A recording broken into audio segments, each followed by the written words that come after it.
Greetings and salutations, race fans, motorsport lovers, and others, and welcome back to Dakar 2021, the Southern African Influence, Stage 9 today.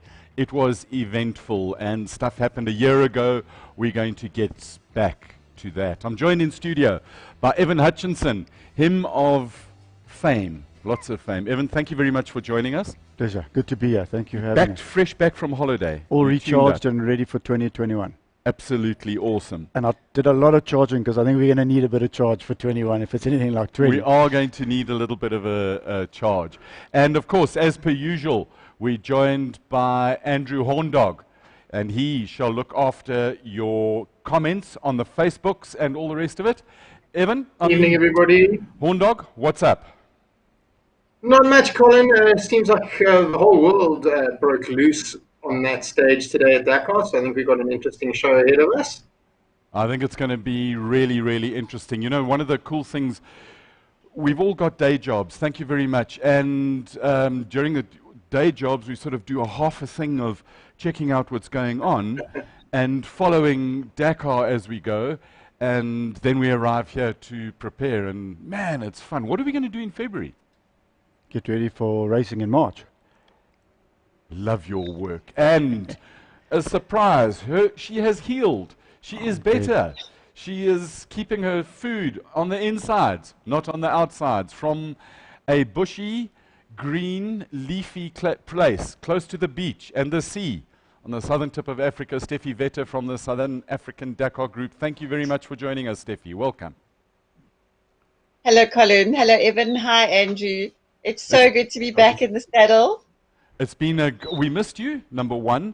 The ratings just went for a ball of shit, and nobody wanted to watch. They come for you, Steffi. You are the star attraction. So for those of you watching, Andrew will do the comments and the queries, and if you would be so kind, if you enjoy the show, please like us on Facebook or on the YouTubes as well, because there's stuff happening there, and it just helps to make things bigger and better. Andrew will read out your comments, and if I ignore him for a while, he shall come back and let us know. Evan, this has been a hell of an interesting race. I know you've been on holiday and you've been following it. What are just two very quick highlights? Well, I think the South African performances have been incredible. I know they've faded away, unfortunately, but yeah, a testament to what we do with our racing here in South Africa. I think that's exciting for me, without a doubt. Well, there you go. It's been absolutely proper, and it's been total fun as a South African to get behind the whole Southern African influence with the cars, the teams, the riders, the drivers, the drama, team principals and stuff, and then all the keyboard supporters through South Africa. And I mean, this is January. This is how we start our years. This is lekker. Right, Steffi, bikes. We had some. Over to you. You're the bike lady. Just do your thing. You know what, Colin, and everybody, hello, everybody. You know, it's such a sad, poignantly sad day today because, of course, you may or may not be aware, today is the day, exactly 1 year ago, that we lost Paulo Speedy Gonzalez. And ironically, it was carnage out there today. But we just want to give you a quick update. The reason we are also celebrating Paulo's life is our thoughts and prayers go out to C.S. Santosh, who crashed earlier in the week. He has been sedated. He is stable. He has been flown back to India. But things just seem to get worse from there. Toby and Beretta were battling at the beginning of the stage, and it was not soon after this that we were horrified to hear of Toby Price crashing. Broken collarbone, extensive bruising. And, of course, Ricky Brabeck and Sam Sunderland stopped to help him and also got their time back after the stage, which obviously confused the GC a bit along the day. Then it got even worse because Luciano Benavides, who was third at one stage, then also crashed. He's also been airlifted to hospital. Toby's gone to Tabuk.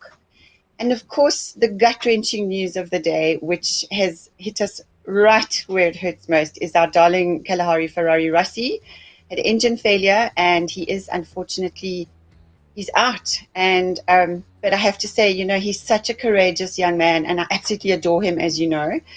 He still had the time to stop at a checkpoint, take videos, send words of encouragement to James. Fritz, can you roll that video of Rossi standing there with a big smile on his face as James Alexander came through?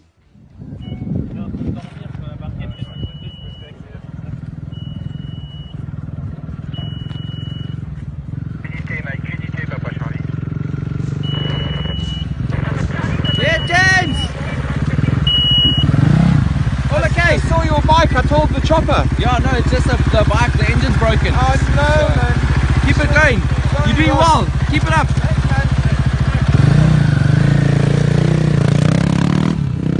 And how cool is that, Steffi, that Ross hangs around, and I mean he must be properly disappointed, but he thinks more about himself, and just, I mean, there's a Botswana with him, and got to keep James's spirits up. And just follow on from that, I looked just now, James is still riding, he's doing a Celine Dion again. James is still riding. He's in those dark, mystical, magical canyons. I have heard via just before we went on air that there is a truck near and nearabouts. I hope he's staying far away because, of course, it's pitch black there.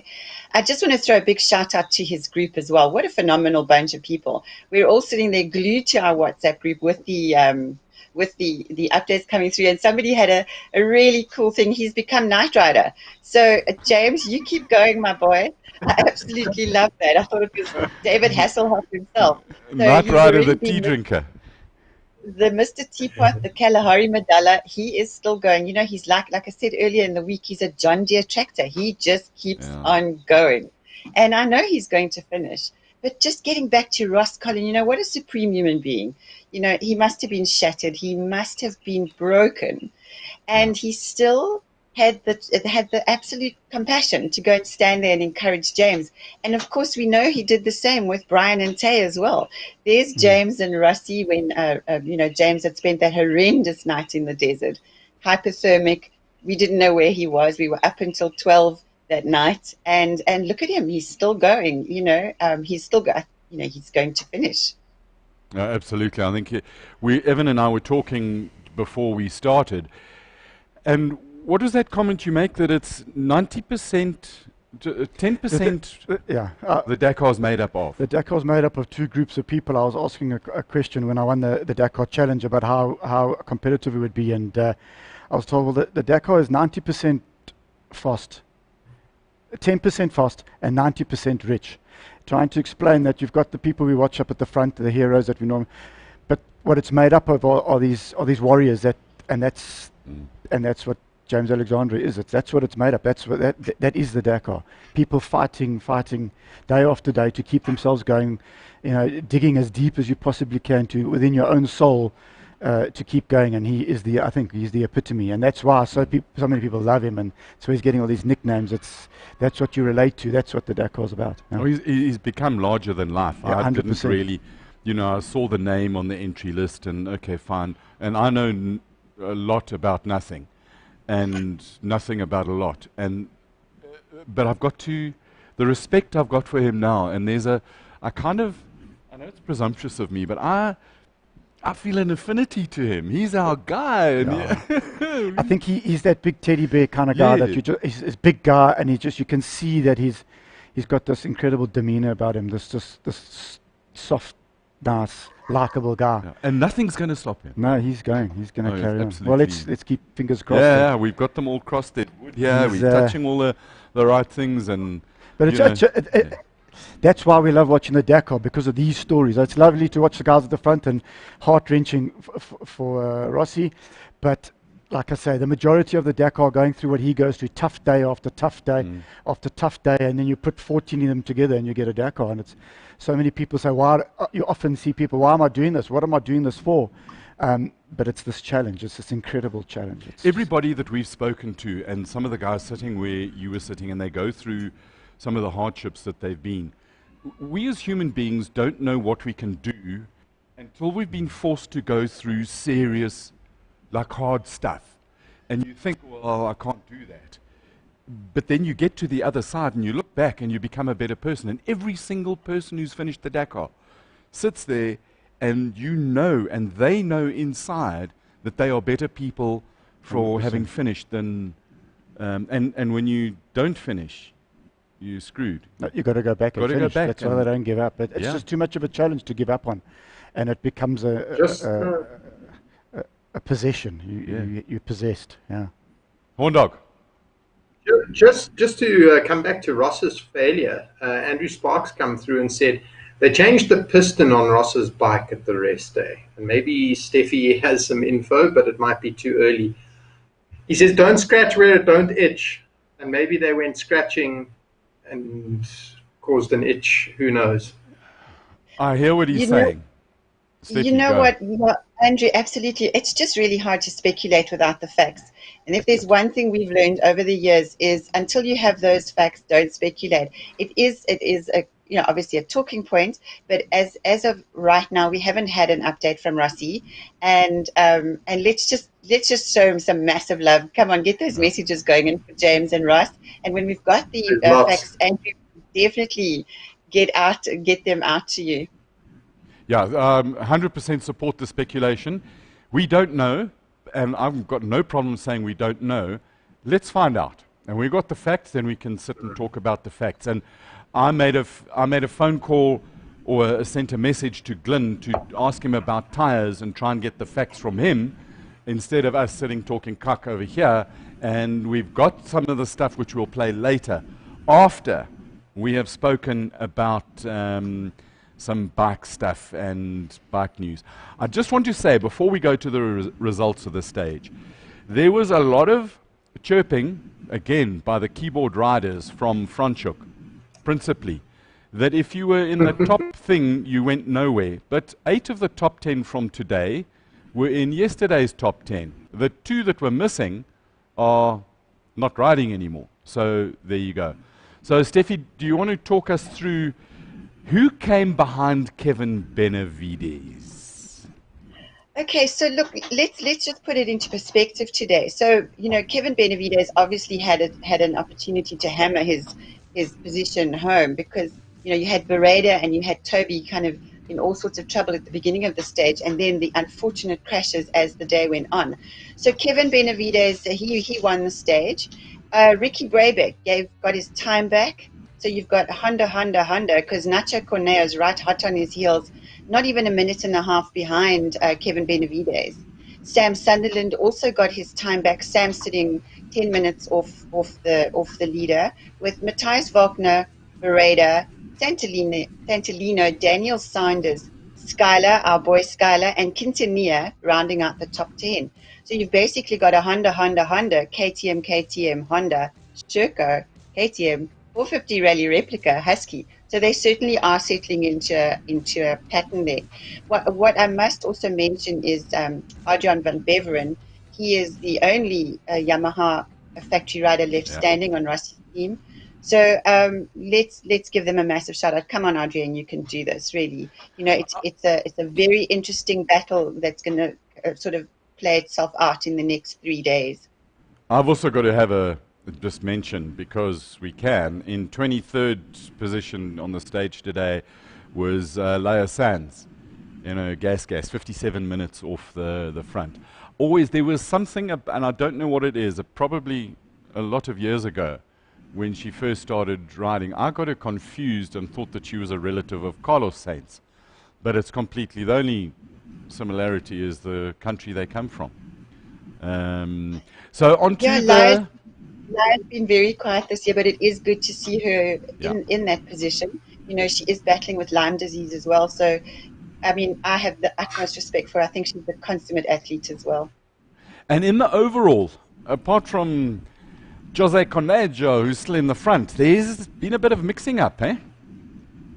Yeah, a little bit. Colin Nacho he's got an 11.5-minute lead, almost a minute on Kevin Benavides. Sam's moving, he's staying up in the top 3, Sam Sunderland, 14.5 minutes. And then, of course, Ricky Brabeck, 17.26, not too far off the top spot there. I've got some money on Ricky. I really think that he's going to pull some of that time back. Joan Bereda, he had a bit of a tough time today, but he's holding steady in 5th.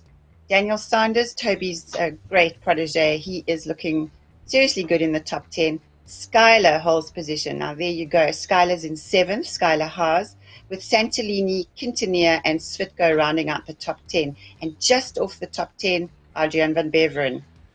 Yamaha are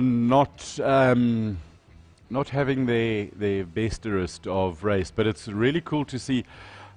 You're a KTM guy, Evan. Unfortunately, I like the underdogs. And KTM have had their chance of winning for, I think they've won for 97 years. And now it's Honda's chance. And it's cool to see in Murakan. But it'll also be nice to see another Spaniard on a red bike win. Yeah, I think you need. It gets boring if the same people. Doesn't matter as much as I like the KTM. It gets boring if you know who's going to win. It's not. It's boring. So you want to mix it up, and that's it started last year, and it looks like it's going to carry on. And I've got all faith in Yamaha that they'll get their show together. Oh, absolutely. They've got some good riders, and they've got the best rider in the world. Correct. Yeah. No, everybody needs a turn, and we all get bored of the same old thing. So I think it just breeds more excitement. Yeah. But it's going to be really interesting to see what the story with the motor is. If we ever get to hear. You won't hear officially, but via the wire. In my mind, I was thinking, I know they had those water issues early on, and water in a motor don't go good. Yeah. So I didn't know that changed his piston, but I was thinking that maybe that there's a chance that could have had something to do with it. I'm not saying it is, and it's just my own personal thoughts.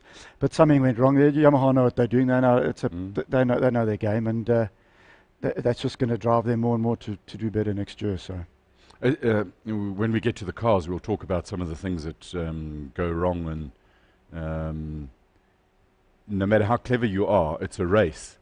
And the reason you go racing is because you don't know what the hell is going to happen. Correct. I mean, if we knew what would happen, then why the hell go and spend all the gazillions of euros to go and do it? Yeah. They've all had their chance. Yeah. Won their races, Yeah. many of them. So it makes it so exciting. Oh, Just don't know. it's absolutely bloody lekker. What else comes from the bike, Steffi?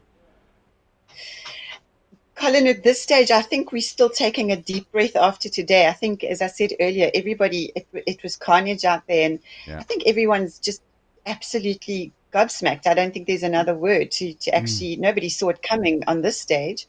And I mean, it's absolutely scrambled up everything. And I think everyone is just a little bit shattered right now. So there's not a lot of news coming in off the ground at the moment.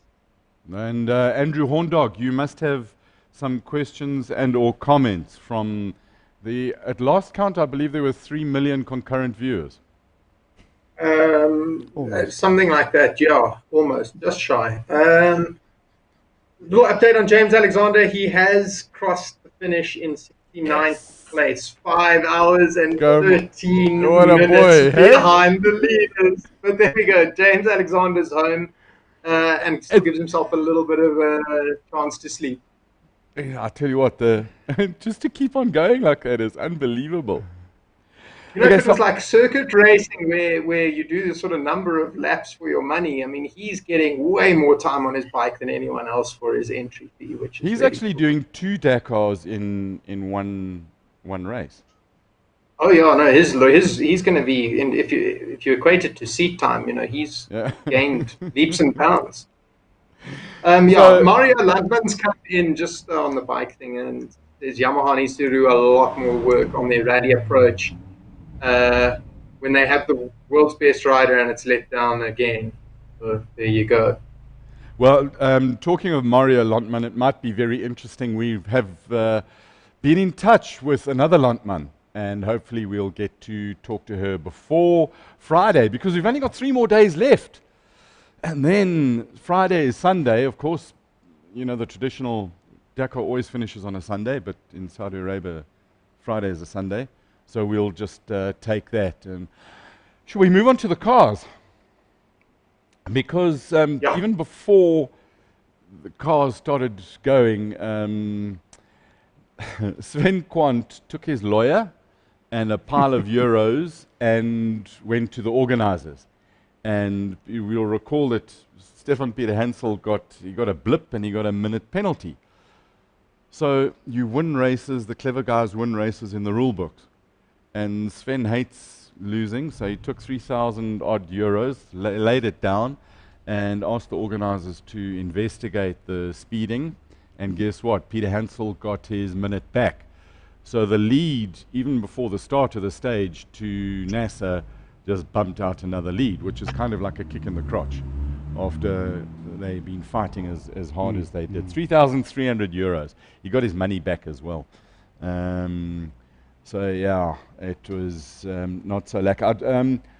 NASA and Janelle both had 2 punches each, and we're going to talk about punches again. Stefan Peter Hansel had 1, Carlos Sainz had 1, and punches all the way around. So let's just go to the results, and then we'll come back to the Century Racing cars, because they had a hell of an interesting one as well, with bits and pieces at pushing hard, and when you push hard, things start breaking. So the stage, Peter Hansel wins from NASA by 12 minutes, and those were the punches that NASA had that dropped him back. And third position, look at that again, Janelle de Villiers, 19 seconds off NASA, and then Yazid and Dirk van Zitswitz. So you've got Toyota 2, 3, and 4. There's our South African influence, and then 5 is Baragwanis and Perry, 13 minutes 51 off. Matthew Serradori, by the way, was winning this thing up to just past kilometer 380 odd. Right near the end, yeah. Yeah, and then the power steering that they've run for 3 years now, no issues in it, and the power steer, the seal broke. And then the seal broke on one of the other cars as well. And then the 2 Peugeots, Prokop in the Ford. We've got to start building up Ford for their return to, the official Ford return to Dakar next year. Hint, hint, nudge, nudge, wink, wink. 7th and 8th were the Peugeots. Gastaldi in the CR6 was 9th. And then Benedictus Vanegas, 12th. Carlos Sainz, 12th. Shamir Variawa, Dennis Murphy, in 18th, 32 minutes off. They are having a much better race, Evan. Yeah, I don't know what's happened. He obviously had some tough luck, or They got he was battling. they had couldn't some find a issues. waypoint. Yeah, but he's had 2 good results in a row, I think. Yeah. Yeah. You know, he had a really tough start to it, a character building start. And I think, you know, the cool thing of good drivers is that they can compartmentalize things. And then you know, we speak about guys getting hurt and getting dead and all of that, and racing drivers are a pretty cruel, heartless bunch. Well, that's why most of us aren't that intelligent, so we forget about it. Yeah. Luckily, otherwise you'd get slower and slower as you experience. But yeah, I think he's also a hat off to Dennis in the cars, who's in with him, and he's strong as an ox, strong mind, and I think they're working well together, and I'm glad they deserve a result. And Shamir's been trying for a long time. He spent a lot of money to try get some results, and I'm really pleased for him. I think it's good. I think and really messages coming back from Chart van der Walt, who's looking after him in the car, say that he's enjoying it. He's relaxed a little bit more now, and he's really got into the race. We were hoping to talk to Shamir tonight, but it wasn't possible from a timing point of view, but we'll keep at it. We really will. And then I've got to mention Tim and Tom Coronel, the Dutchmen they are Mull. Absolutely great oaks. I've met them. I spent completely some crazy. time with them, and they're great oaks. Big smiles, always happy, regardless of the scenario. I saw it right at the beginning. I think they towed who did they tow early on in our race? Towed one of the CR6s in. Correct. And No, then everyone loves them. They're part of the So Dakar. Tom Coronel, his comment, absolutely classic. Why you drive so fast? We're just having a cruise and we're driving along and we still finish. But 25th is, again, going back to those people who want to compete and finish and have fun and publicize Dutch cheese, as opposed to top 10. Yeah, going for the win. Yeah. Big difference. And then Matthew Serradori, was when he came in 38 odd minutes. So in the overall, it kind of looks like it's a done deal, but there's still 3 days to go.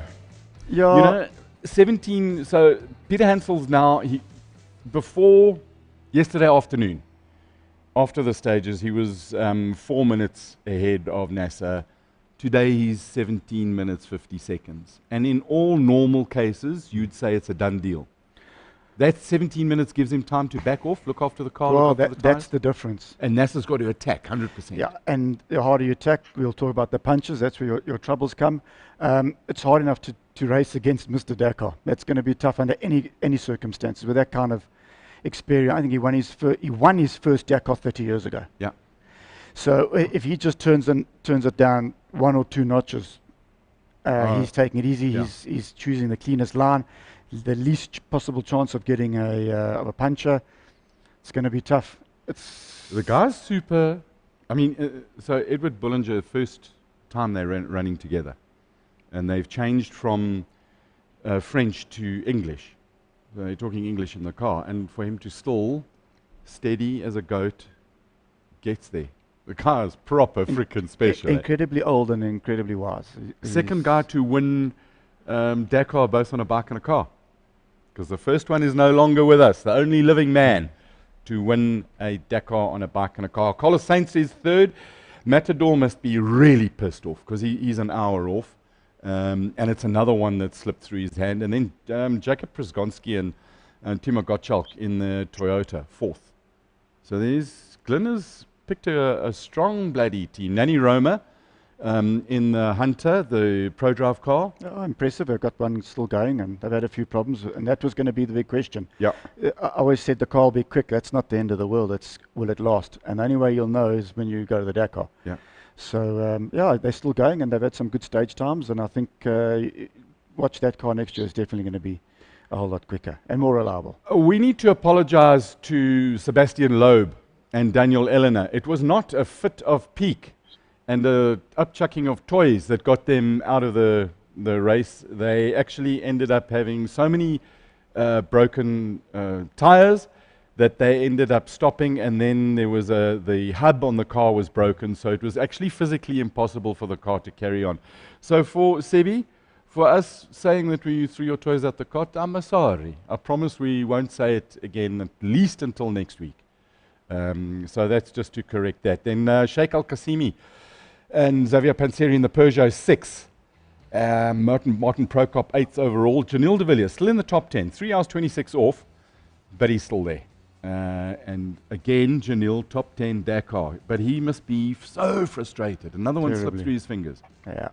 Really shit luck. Yeah. Shamir 24th. But it doesn't really matter the position that they're in now. They're still running, and they will keep going. I've missed Brian Baragwanis in the overall. Oh, he's 33rd. But again, doesn't matter anymore. Yeah, that's gone. The overall's gone. Yeah, they're going to go and show how fast that car can be. And he on the opening day showed us that between him and his car, they've got the potential to do whatever they want, really. I mean, what was he at the same time? Yeah, same time. We've seen that it's got stage winning pace. A couple of issues, and we spoke earlier. The harder you push, the more things get to the limit. Correct. A couple of issues with the suspension, and I want to talk about the Toyota suspension and tires. Anybody got comments about the cars and what from today? Yep, there is a can of worms with Toyota Gazoo and the results. But before we get there, I need to apologize. James Alexander is not in. As I was looking at the map glitch that showed him at the finish, and popped up with 5 hours 13. So there is an issue. There was an issue with the website there. I must apologize. James is not in. He's one waypoint from the end. Apologies for that. Gerard Besadenhout has come through. Just touching on Toyota Gazoo's race and what you were talking about with pushing hard in the punctures. He's calculated, and I'm not taking responsibility for his numbers, 48 punctures for Toyota Gazoo race. Well, he's out of it. He's shy of it. There's more. There's a lot more. And I'll tell you what, we'll talk about the tires. What other comments you got there? Because I want to roll this discussion we had with, or the voice note that Glyn sent this morning. Yeah, so he's saying they need a new tire supplier. And then Johannes Etzebeth saying Mike Horn standing up, wanting to know who in it. Well, saying something about Dakar going electric in 2023. That seems very close. And anyone looking at an electric car for Dakar. We can address that a little bit later. I'll tell you what. So this morning I sent Glyn a note and asked him for his thoughts on the tyres. And the way I put it was, Glyn, please can you explain to us your tyre troubles? And this is the note that he sent back. I've added, and our production team have added the pictures. So just listen to what he says here. Good morning, Colin. You've asked me about our tyre troubles here on the Dakar. Yes, certainly it's been a challenge for us, there's no question of that. I haven't got the exact numbers in my mind, but I think that Janelle's on 18 now, of which one was definitely a rocky hit and another one a slow puncture. The rest we really can't explain. Shamir 15 and Nasser 6 or 7. Nasser's hit one rock early on, he said, and for the rest he's really not sure. So the terrain here in Saudi has got quite a lot of sharp, flinty rocks hidden in the sand, and obviously they're causing some problems for us. But a lot of the tyres we can't actually physically see why the tyre has gone flat, other than around the bead area. It's not anymore sealing onto the rim, or it's not sealing there. So something is broken in the side of the tyre there, and even in the sandy stages when we've had huge impacts.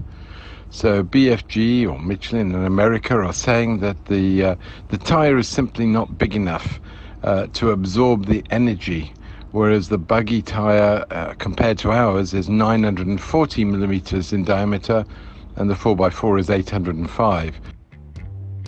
That discussion carries on for another, or the explanation carries on for another 3 or 4 minutes, and we really do appreciate Glyn taking the 4 or 5 minutes out of his time to talk about it. The principal thing that he is saying is that they've done a lot of testing and development with BF Goodrich stroke Michelin, and there's been a lot of development on the tyres. That's step one. Step two is there's a massive difference between the buggy tyres and the 4x4 tyres. So two-wheel drive has got a 37-inch tyre, so it's about this big, and the four-wheel drive has got a 30-inch tyre, which is about this big. Yes, that is 7 inches. There's another little bit of difference. The third issue is the level of suspension travel that a two-wheel drive has got. So it's got around about 40 centimeters of travel of the wheel that moves up and down versus the 20-something centimeters that a 4x4 has got. Take these three things together, and ultimately anything breaks if you pump enough energy into it, even a chappie. And the issue appears that it's energy that is causing these breakages. So let's just have a look. The fundamental part of a tire is it's not the rubber that carries the car. It's the air inside the rubber. It's a volume of air that carries the weight of the car. And as it goes over something, that the pressure goes up and down as the tires, it flexes, it changes the volume, and so it moves on. And any finite system, and I'm sorry just to give you a lecture, but I think it's important, any finite system can only take so much energy that you bang into it. With the increase of travel, the buggy can absorb the energy over time. So there's less shock in it. Am I right? So there's one. There's more air in it. There's more volume in there, and there's a longer, bigger side also, which almost equates back to more suspension travel, because now the wheel stops moving. Yes, but the rock's still there. Now the tyre still moves. Now the tyre's got more space. The two-wheel drive's also lighter. Yep. So that energy can now be you have to add it. It's all of these three things that come together, and ultimately Michelin BF Goodrich have intimated that they or are in discussions with the organizer about changing the size of the tires for the four-wheel drive, because there's too much energy from a proper racing truck now to go through the 16-inch tire. 16-inch rim, 30, yeah. You went testing in that car with Janelle.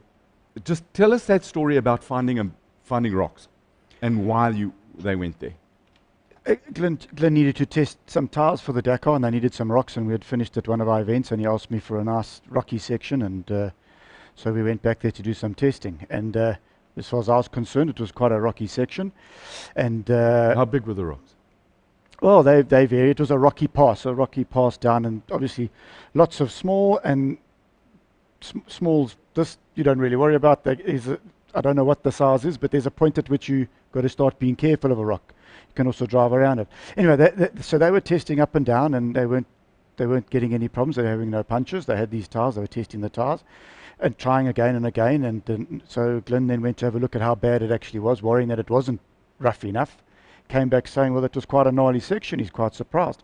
Anyway, they needed to carry on, and I was there, and Glyn said, well, why don't you jump in with Janelle? So I did so. Anyway, there was a rock, a rectangular type of rock, so big, the kind of thing that would scare me even in my two-wheel drive with a bigger tire. Janelle consciously aimed for we came down, we were at incredible pace. You must know, in the car with him already, it's faster. You can't believe how fast this car. And he aimed straight for the rock, hits it. Oh, there we go. Now we've... Must have a punch. Yeah. Something must so break. we carried on going, and he waited, and we didn't have a problem. We got to the bottom of the section and turned around. We came back up again, and this big rock had been shifted a metre away. And we went to the top of the hill again, and we came back down again. He went off the line and aimed for the rock. He's trying to damage it, and he hit the rock another metre. And I personally, with my experience, my little bit of experience, couldn't believe that they hadn't damaged the car, never mind the rim or the tyre. So they tried. They were trying to cause damage on big rocks. They were a different type of rock. It wasn't Saudi volcanic rocks are different. Rock. So I don't want to get ahead of my... So they tried. They're trying. And you couldn't get a puncture. They were driving into everything they could. Obviously, speed and different shaped rocks make a difference, but they're trying to solve it. It's not... Believe me, you don't take a multi-million euro exercise on the whim of, oh, well, let's use these tires because they'll be all right, and they look lacquer, or they come for free. You'd rather pay a shitload more money for a winning tire than have free tires that are going to break. So that's not an issue. I just want to add one thing here, and without getting ahead of myself, but you drive in the car and you're choosing lines, and I don't know how many punches Stefan's had, although he's got the bigger tire. We're saying NASA's had 7 or 8 and Janelle's had 18. Yeah. So straight away, plus the 2 today. Janelle's had over 20.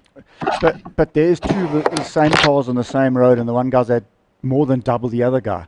Now, is that bad luck? And where does it come in when you're floating through the desert and you're reading and you're looking for lines and you're choosing some rocks you can and can't hit? And I think that it has to be something to do with that as well. And the harder you try and the faster you go, the more chance you've got of getting a puncher. Yeah. When we race in South Africa, if it gets into a rocky section, we put it in the book, caution rocks, because you're going to get a puncher. If you go slow enough through, then you won't. I mean, you can even take my little Suzuki Swift. Well, I drive my car through the whole route. I don't get a puncher. But but you've got a proper car. It's got Fox suspension on it, and you don't carry much weight. It's all about this combination of speed, lines, rocks, but as they're saying, a lot of them they just can't work it out. So. Yeah. All right. So not an easy one to fix. Glyn is very, just a very quick frustrating. one still on tires. Yeah. We've had Tiens Cronier saying, are those tires not steel ply to save weight? I think not steel ply to save weight. He's making a reference to radials and cross ply tires. Maybe they've got a Kevlar stroke nylon body construction. There are steel belts that are at angles over the top of it, and then there's another Kevlar. It's quite an art to construct them. A wheel and a tire weighs 32 kilograms. They're proper tires. A majority of the problems are coming from the sidewalls and not from the top, and you guys spoke about it the other day with Terence. Yeah. The other thing that's critical in this is tire pressures. There we can see. That's a sidewall. Now that sidewall, you can make it hard enough that it will never break, and it can ride over anything, but then you lose traction. So everything's a balance. Now these guys are into the dunes and out the dunes, and we know it's rocky when you're out the dunes, and it's nice and soft when you're in the dunes. And if you're soft enough in the dunes, you don't get stuck and you get good time. And you come out the dunes and it's rocky, you've got to stop and inflate your tires again. And so the two-wheel drives have got automatic. they're on board, so that's another advantage of that. But you might think, well, it's not too much rock here, and we've only got a short section. I'll take it a little bit easy. So there's so many influencing factors for us to start pointing and working it out. We're just trying to give you guys some information that we're aware of. Like I say, you can get a tyre. We have a tyre in South Africa. The Pirellis, the guys run with them, and they're really good and they're hard, and they don't get punches, but it's a little bit harder. So some guys, and more the novices, they decide, well, they're not worried about a bit of time. They just don't want the punch, and that's an incredibly strong tyre. But everything's a balance. Everything's it's a little bit of give and take. So if you've got a softer sidewall, you're going to get, you've got the pace, you've got the seconds, and that's what ultimately we're looking for. But then you've got the softer side. So you're looking for this utopia. And in my mind, Glyn is probably technically the cleverest oak in that bivouac by a margin. And when he's able to marshal enough brain power around them to try and drive a solution, and if he's stumped, it's a big problem. So us sitting here saying, oh well, let's go to this and that and all that, there's a bucket load more. So the idea of that, and I'll get you now, the idea of that clip, as Evan says, was just to share some information to show you how complex it is. Explain the problem they're dealing with. We're not going to solve it, but it's tricky. You can slow down and you won't get the puncher, but this isn't just about going slow. No. Andrew. Is Andrew with us? We've got a long... Can you hear me? Paul from South African Racing Community Online. Funny enough, whose wife's cousin was married to Julian. Andrew, can we ask you to reset your connection, because it's sort of coming and going, and it sounds like I'm not getting it. Like you've got a stutter. So Brian Baragwanis, let's go to Steffi. Fritz, you've got that clip of Brian when he came in. Yeah, absolutely, Colin. I think Brian explains it absolutely beautifully, as to what happened today. We just see the results. We don't actually know what went down on the ground. So let's listen to Brian, and he's going to give us way more insight on what actually happened out there on stage today. Hey guys, Dakar stage 9, quite a tricky day today. We had quite a clean run. This morning made some nav errors. We were a bit disappointed with ourselves with the nav errors we made this morning, and then sort of just played it cool in the rocks. It was very rocky today. It was hard to push. As soon as you start pushing, you just end up breaking the car. So we tried to play smart. We pushed when we could, and I think we could have got a much better result, but we're happy with where we came in, and at least it's a good fighting position for tomorrow. And car's been fantastic. We actually blew the power steering on the finish line. We popped the seal on the steering rack, so very lucky with that. And one puncture, not a puncture actually, just a crack on the tire inflation with the big rocks crossing through the rivers and that. So at least a clean day. We're trying to look after the car as much as possible in these tricky racing conditions. And let's see, maybe tomorrow we can push a bit harder. Thanks for watching. It's a lekker car there.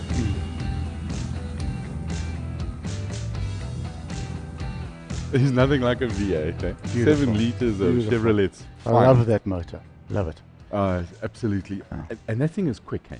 Beautiful. Oh, look, you've shown us how quick it is. And look, I must take my hat off to Brian. I think he's done an exceptional job. Absolutely exceptional.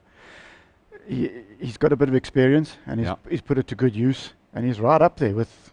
I love seeing the results when you've got Lobes and Saints and all these guys below him on the list. And the one question I said to him, at one point they'd just beaten Seb, and I said to him, how does it feel to beat Sebastian, multiple world champion, beat him in a car you basically built yourself? It's got to be so rewarding. It's got to give, raw. I was incredibly much better than satisfaction. Well, the whole team, I think they've been at it. I raced with them for 12, 13 years against Julian, and we built our own cars and they were building their own cars, and we did well back then, and they've stuck to it, and they've taken themselves to the top.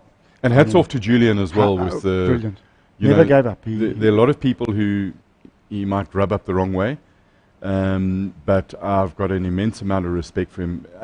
Not having given up, and developed this car to a point where it's a sellable car. It's a viable alternative to go and look for a top 10 in Dakar in. And a pretty car. Yeah. Good They're in the front with the wings up like that. It looks like to build them fast is hard enough, but to still have it looking good. They've done a brilliant job, and to Mark Corbett, who's been backing them for many years, they deserve this. They're good. They've had it. I think it's tough, but what they've done is I think they've arrived at a point where they're now racing against the best in the world, and now they've got to learn that. That's the last step, is to how to keep these cars going. And that's the most difficult step. Well, you're up against the best in the world. People with unlimited budgets. They've got bigger budgets in euros than we have in rand. I mean, it's wild. It just makes what they've done that much more incredible. They picked up a couple of issues on the steering rack. There's some seals, and that was one of the issues that broke on. That was the issue that broke on Brian's car, and then on Seradori's car. Yeah, there's the seal. And there's another picture you've got there, Fritzy, that one of the bits and pieces in the steering rack broke. And this is the same part they've used for 3 years. But I think that as, you know, you sit, and a motor car is a system, as you know, Evan, this all works together, and you fix this and this and this so it goes faster, and then that breaks. And so it's a whole... It's never ending. Everything's connected, and it's never ending. A racing car is more complex than a woman. Yeah, it is. Yeah. Hey. Although it's easier to fix, I think. Can women be? Yeah, they can. Steffi, go for it. Are you guys complex? are clearly got to say right now. No, it was actually meant as a total term of respect, because we understand how complex racing cars are. So therefore, we're getting an inkling about you and your. So tell us more about cars. What else have you got? You've been hearing, Stephanie. You know what? Obviously from a different angle completely. You know, that tiny weeny Century Racing team, no budget. I mean, the other teams probably spent more on their tires than they did on the whole of Dakar to get there. Worked tirelessly all night. I mean, if you remember what Marcelo's car looked like when it came in last evening, I mean, it was in pieces. Yeah. Those guys worked the entire night, and Marcelo came in 9th position today on stage. I mean, I think it's phenomenal. I think it's it would have been a better day for the Century CR6 team if obviously Mathieu had held their position, but to have 2 CR6s in the top 10 on stage, I think it is phenomenal. I'm very proud of them. Yeah, I think they've done a totally brilliant job, and from a South African point of view, it's magnificent. Talking of South Africans, that well-known driver of a South African team, Chileka Lopez and Juan Pablo Latrache, they won the stage again today. The reason we mentioned them in the side-by-sides was that we had Simon Murray with us, committing to going to Dakar next year in a side-by-side, and they run by South Racing, who's owned by Scotty Abrams, and that car is under the wing of Stuart Thompson. It's just, we can take over the world. Pinky in the brain. We spoke about this last year. Yeah. The question of how can South Africans, a small little country with these small little budgets, how do they arrive on the world stage and they're so competitive? That's when they'd won their first stage. And huge respect to all the South African racing drivers, guys who build the cars. It doesn't really add up. It shouldn't be that good. We shouldn't be that good. You know, to arrive there winning races and our cars are against the best in the world, it doesn't really add up from our little South Africa. But it is. For some reason it's happening.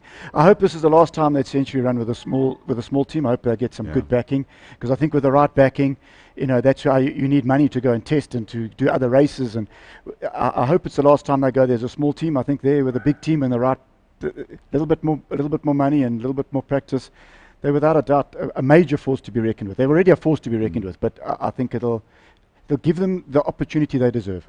What is a bigger budget than they've got by you, Evan? Is it parts, development, people? What is it? I think it's a little bit of everything. It's and it's not how much more. The more money give to Julian, the more he can do. You know, you give him enough money, he can take the cars off to the other World Cup races and practice and test and develop parts and design other parts and go testing. And see what breaks so correct. that you can fix it's that kilometers. for the one big race of the year. Correct. Which is what Glyn's been doing for many years, and it's a slow and tedious process and a painful process. But if it was an easy process, it wouldn't be the satisfaction and the reward of being successful wouldn't be as great. But I think they've done more than enough. I think Brian as a driver has done more than enough. And, Geez, and how's Tay and her navigation? They've gelled. No, proper.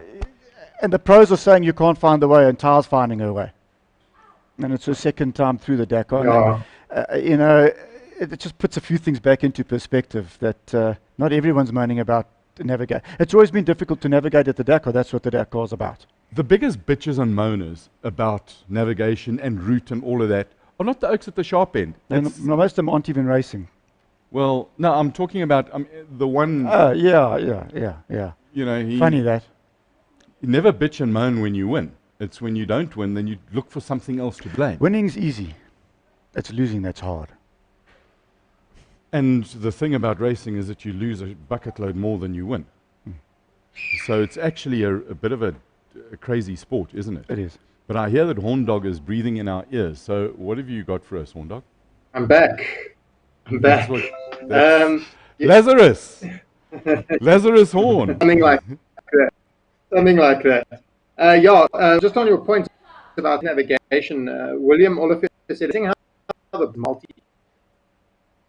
they can ride that bike and can scroll look and they can do all of that. Maybe, you know, Tay with Brian, she's doing a lot less than she was because she's not having to fly a bike through the dunes at the same time. So there's definitely a point in that.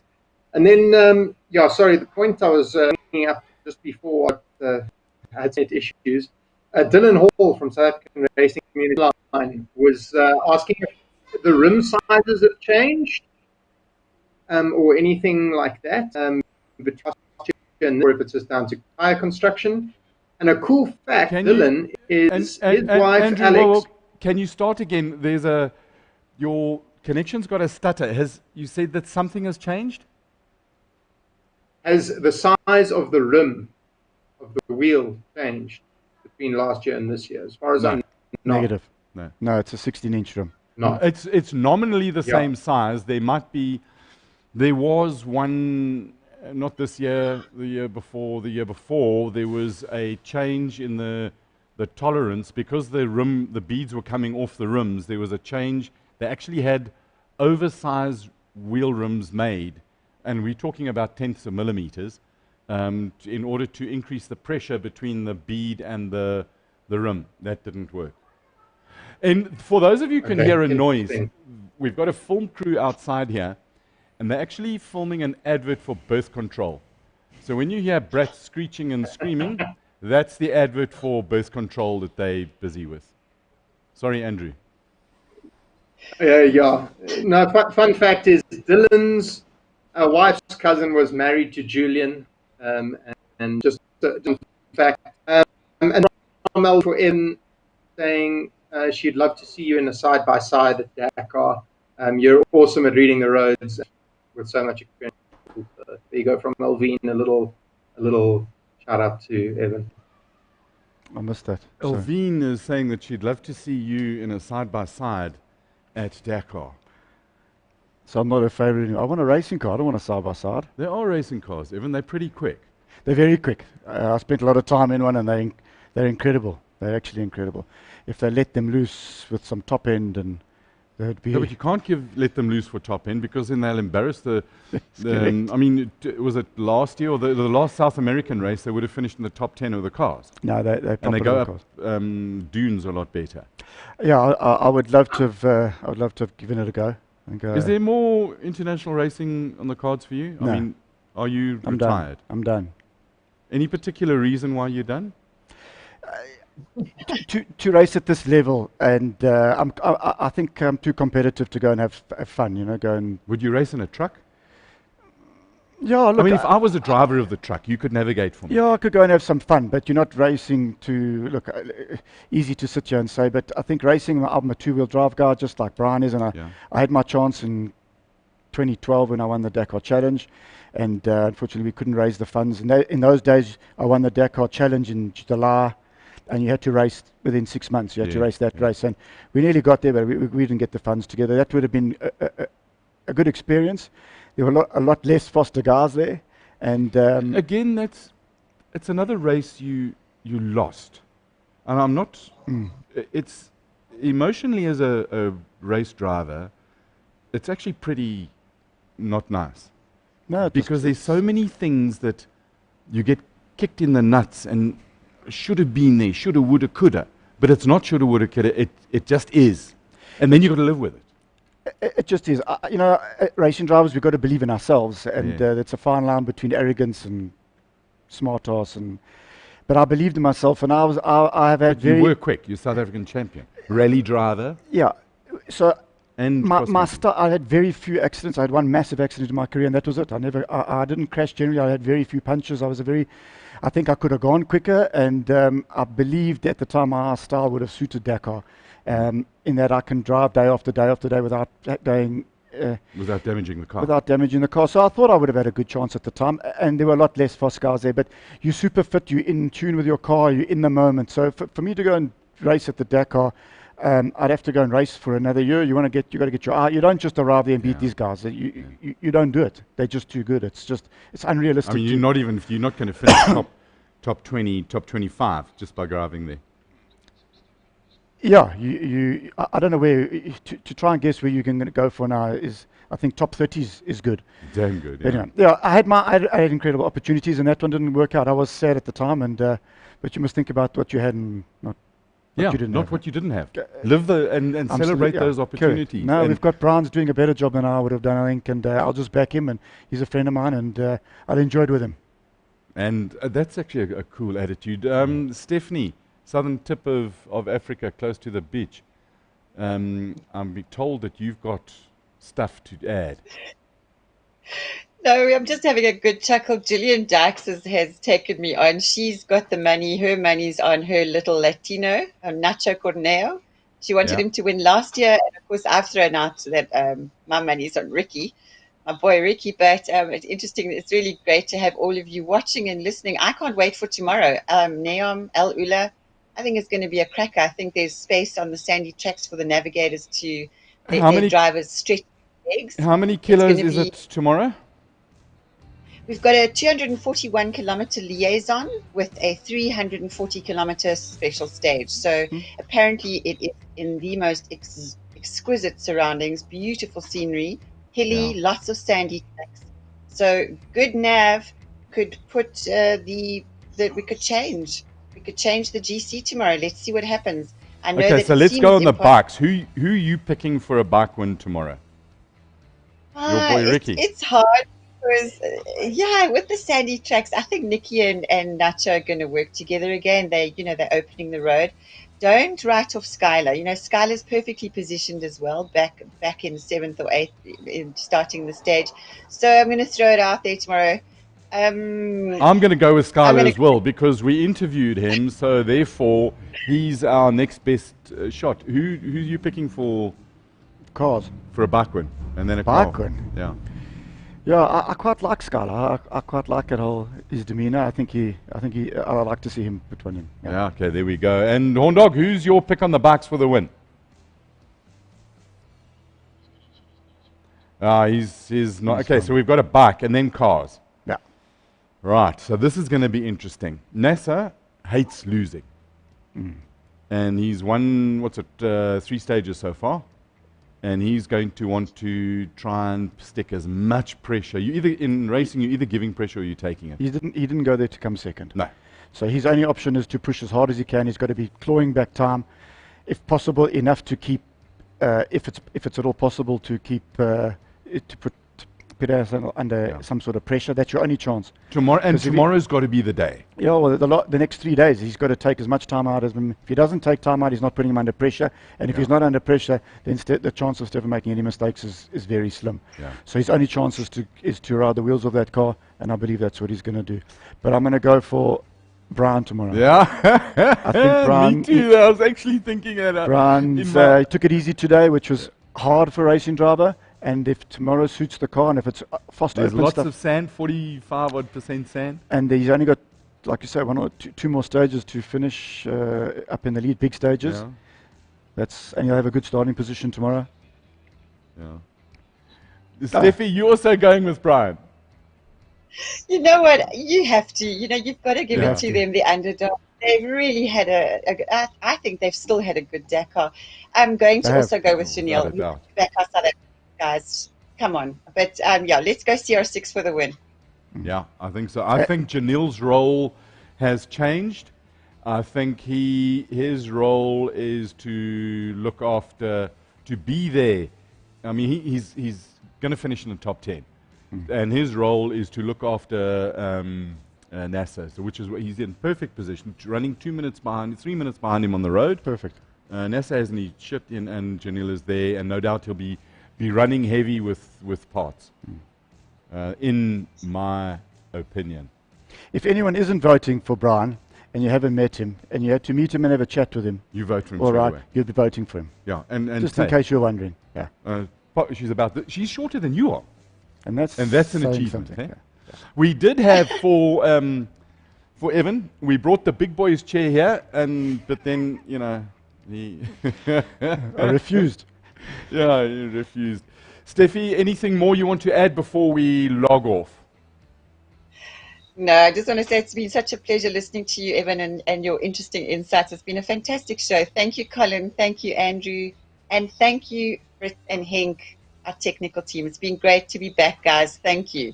I'm glad you're back. Andrew, are you back with your connection? I don't know. You can tell me, Colin. I'm much better to throw now. Something out the window now. There was a cool comment. I don't know if Jilly got to it, from Karen McIntyre saying James Alexander is doing the Tea Drinker's Guide to the Arabian Desert, which I think sums up his Dakar quite nicely. That's brilliant. Yeah. And then, I think if we're voting on stage wins, I'd love to see Brian and Tay win a stage tomorrow, but I'd also like to see NASA take it overall. So let's see what happens. Whatever the rest of the week presents there. And then Francois Pretorius would like to know, did you start the bucky, Colin? Francois. Wait. There are things that I've done. Last night they challenged me to start this bucky. There was a vote. They didn't challenge you. There was a vote. There was a vote. I said I'd charge it if there happened to be a bottle of brandy that arrived here. So nobody brought the bottle of brandy. But our legal department came to me and they sorted stuff out. And I don't know, did I start it or didn't I? Hold on a minute. I just want to wrap up with Evan and then we'll see. Maybe I did. Maybe I didn't, but those of you who watched the promo, you are wiser.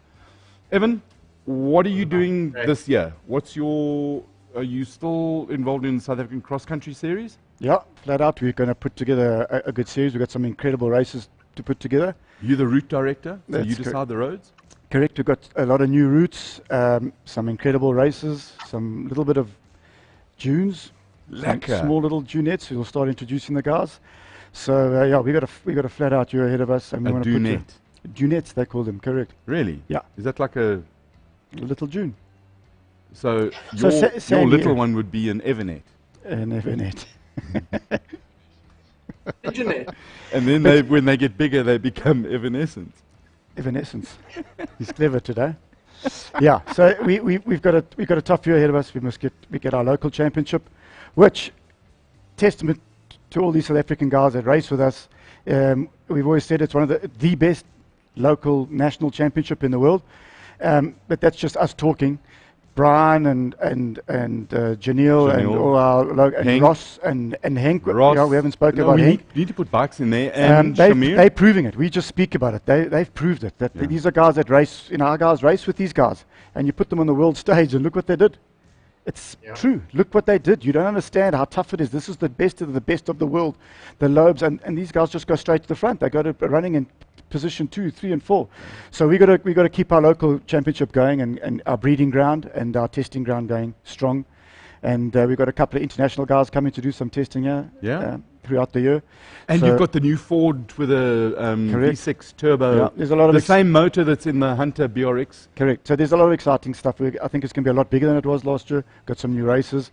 So we're really excited about it, and it's on the up for us. So one good piece of news out of 2020 is that 2021 is, for whatever reason, it's increased the numbers in the off-road racing, and it's our job to satisfy the pilots and give them. And you're going to still run with the compact events. We've got a number of different. We've got 2-day, 1-day, and 3-day events. So we've got some variety for the guys. Yeah. And are you talking to the guys on the Kalahari Desert Challenge, whatever, to try and get closer to them? Well, their race is more Dakar style, and it's too different to what our local guys do, so we can't put them together, essentially. And they'll run the event, and we're going to back them with that event, and a lot of local guys will go to the event, and they can practice their navigation, etc., etc. Will you come with us and have a Brian in the desert? Sure, I'm dying to go, and I've spoken to Garth about it. We're going to race in the similar area, and so we want to try and use different. We don't want to take anything away from them, and it's two different disciplines, really, and I don't want to step on any toes, and they're all guys racing in South Africa and all the same people. So our job is to supply good events and grow the sport overall. And we're all in the same boat. So I'm backing him, and I hope he has a wonderful event. Because racing is lekker. If I've got a chance, I might ride something or drive something, but I'll probably just come and drink cold drinks with you there. Because you tested one of Terence's buckies. I wasn't testing. I took my daughter out. She's now 16, so she was old enough to do an event. And what happens when she wants to race? I don't know. Because once you feed people the passion of racing, no, let's you're wait screwed. to see. Yeah. Well, we might go and do a couple of events with her in the years to come. I don't know. No, that was just a gift from Terence, who had done it with his daughter and said that I must do it with mine. And gratefully, she loved it, and she was super calm, and she was really good. So I'm still trying to talk her out of becoming a navigator. But it wasn't testing. It was just a fun experience. We need to find. We've spoken. We had Elvine earlier. Excuse me. And we need to find a South African female team with female technicians, mechanics. Chicks rule. I want to try and put a mission on that. Yeah, we'll be busy with that to a certain degree at the moment. Yeah. Cool. Some chatting and some.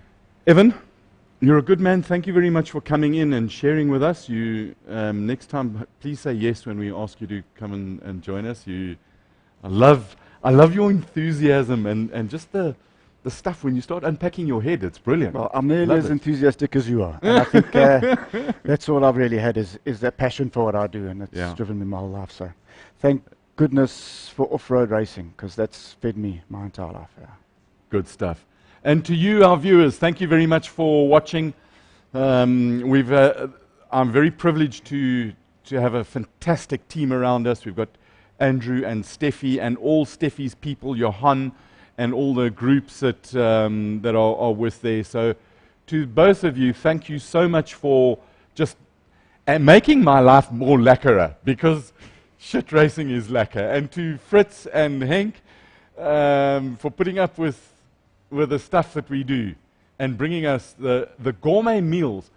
Henk is running the catering department. Since he's taken it over, you cannot believe the quality of the food. It is spectacular. The drinks, not so much, but the food, unbelievable. Thank you very much for watching. Remember, be nice and apply to the DBAC Society. They are looking for people. Thank you for watching. See you tomorrow. Cheers. Cheers. Good night, everyone.